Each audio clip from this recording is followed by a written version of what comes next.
So, ayan na guys, dumating na yung renewal na passport ni Kelsey. So, first time niya mag-renew kasi yung una na-expired na. So, ito na siya. So, 34 pages lang ito. Tapos, pwede namang may choices naman doon kung gusto nyong malaki, large, pero iba yung price din. So, sabi ko 34 na lang kasi hindi naman kami nagta-travel palagi. So, ito na. 20 euro yung renewal niya. Tapos, yung registered post niya ay 5 euro. So, paano ko ginawa? So, nirenew ko siya online, itong kanyang passport. Kailangan po nating manirahan dito ng 5 years continuous bago tayo mag-apply ng citizenship. So, pag na-approve na yung ating citizenship, meron na tayong certificate niya. Kung continuous yung ating stay dito sa Ireland. So, yan. I-keep nyo yan, yung mga passport, yung mga stamp. Kasi yan yung mga requirements pag nag-apply po kayo ng citizenship. At hiningan pa ako noon ng working permit, yung aking photocopy ng working permit.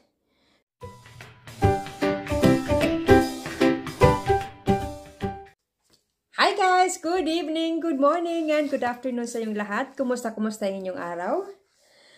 So, for today's vlog, buksan natin tong dumating na yung passport ng anak ko. Yung kanyang renewal na passport. So, dumating na. First renew ng kanyang passport. So, bubuksan natin. Tada! So, ito na yung kanyang passport. Express post. Ayan. So, kinuha namin siya online. Nag-online lang kami. Ayan. Unang renew ng kanyang passport. Ayan. So, galing siya sa Department of Foreign Affairs. So, yan. So, sabi dito, your new passport is enclosed. You must sign page 3 of the passport in the space provided. If this passport is for a child who is unable to sign, leave the space blank. If you have sent supporting documents for this application, this will be returned to you separately within 15 working days. Keep your passport in a safe place. If it's lost or stolen, report it immediately to the passport service. To protect Irish citizen passport, reported lost or stolen are cancelled and reported to international authorities.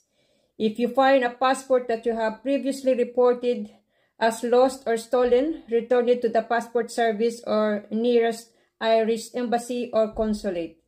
Do not attempt to use it for travel or identification purposes. So, ganito ang ginawa ko. Nag-renew lang ako online ng passport ng anak ko. So, nagpunta lang ako sa dfa.ie. So, passport online. Then, click mo lang, merong application doon, apply online. Tapos, may mga 4 steps doon na kailangan gawin. So, ayan yung i-complete mo yung online application. Tapos, yung kailangan pala guys ng ID, digital ID. Na, kasi sa pharmacy doon lang kami nagpa-picture ni Kelsey na kanya para sa passport size eh. Kailangan gagamitin online digital. So, tapos, signature siya ng witness consent. Sa akin naman, ginawa ko ay pumunta ako doon sa principal ng school niya. Tapos, yung principal ang nag-sign ng witness. Tapos, syempre, yung parents din. So, tapos, pinadala ko siya sa post, registered post. So, yan. So, binayaran ko lang sa kanyang passport ay 20 euro. Yan. Tapos, pinili ko lang yung 34 pages, 20 euro. At meron din namang choices kung gusto mo yung large kay Kelsey, 34 pages, 20 euro binayaran ko. Tapos, registered post, 5 euro. So, ganun po ang ginawa ko nung nirenew ko ang passport ni Kelsey. So, legit siya. Sa ating mga foreigner dito sa Ireland, at para ito sa inyong mga baguhan na galing sa Pilipinas na nandito sa Ireland, to apply for citizenship by naturalization based on residence, kailangan po nating manirahan dito ng 5 years, continuous, bago tayo mag-apply ng citizenship. So, pag na-approve na tayo noon, meron tayong certificate niyan. So, kung matanggap na natin yung certificate na yon, pwede na tayo mag-apply ng Irish passport. So, ayan, sana nabigyan ko kayo ng tip, lalo na sa mga baguhan, para sa inyo ito. May mga requirements na kung tayo eligible ba na maging citizenship dito sa Ireland.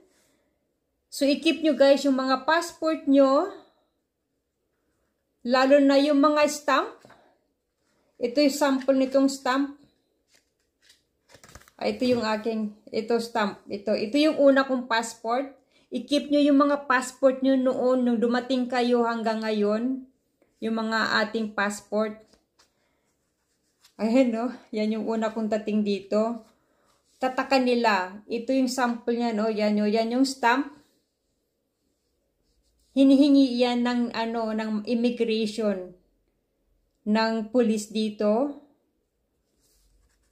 Ayan. Nung dumating, yung una kong dumating, ayan, yung stamp na yan. Tinitingnan nila yan. Yung stamp na yan, every year, nagre-renew tayo. Tapos kung continuous yung ating stay dito sa Ireland. So yan, i-keep nyo yan, yung mga passport, yung mga stamp.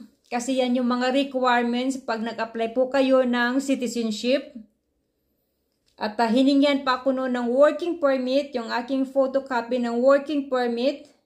So, kino-compute kasi nila yan guys kung 5 years na talaga kayo dito sa Ireland. So, yan po ang aking tip sa inyo. So, okay guys, see you next time! Bye!